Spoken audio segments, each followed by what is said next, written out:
Success আমরা সবাই চাই।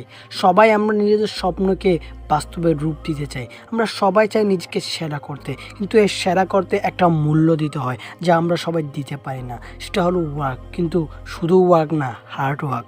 যেমন মনে করুন আপনি কোনো কাজ বা পরীক্ষায় টপ করতে চান, কিন্তু একটু পরে শুরু করবেন বলে ফেসবুকে হয়তো কারোর সাথে চ্যাট করছেন বা মোবাইল গেম খেলে নিজের মূল্যবান সময়কে বরবাদ করছেন। বাট ঠিক একই সময় অন্য কোনো একজন নিজের সেরাটা লাগিয়ে দিচ্ছে সেই একই লক্ষ্য পৌঁছানোর জন্য, যেটা আপনি করতে চান।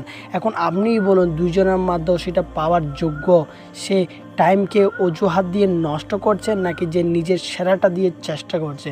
তাই নিজেকে ওই জায়গায় রেখে ভাবুন আর দেখুন আপনি যতটা পরিশ্রম করছেন যেটা আপনার ব্যস্ত হওয়ার জন্য যথেষ্ট কিনা। যদি আপনি হেরে যান তাহলে এই দুইটি রাস্তা থেকে একটি রাস্তা বেছে নিন, সাকসেস নয়তো এক্সকিউজেস। কারণ সাকসেসের রাস্তায় করো অজুহাত চলে। ভালো লাগলে তোমার প্রিয় বন্ধুদের সাথে অবশ্যই শেয়ার করো এবং একটা লাইক কমেন্ট করো। তাছাড়া আমার চ্যানেল যদি নতুন হয়ে থাকো, আমার চ্যানেলটি সাবস্ক্রাইব না করে কিন্তু যাবে না এবং বেল আইকনও অন করে দেবেন, না হলে দেখবে তোমার কাছে নোটিফিকেশনই যাবে না।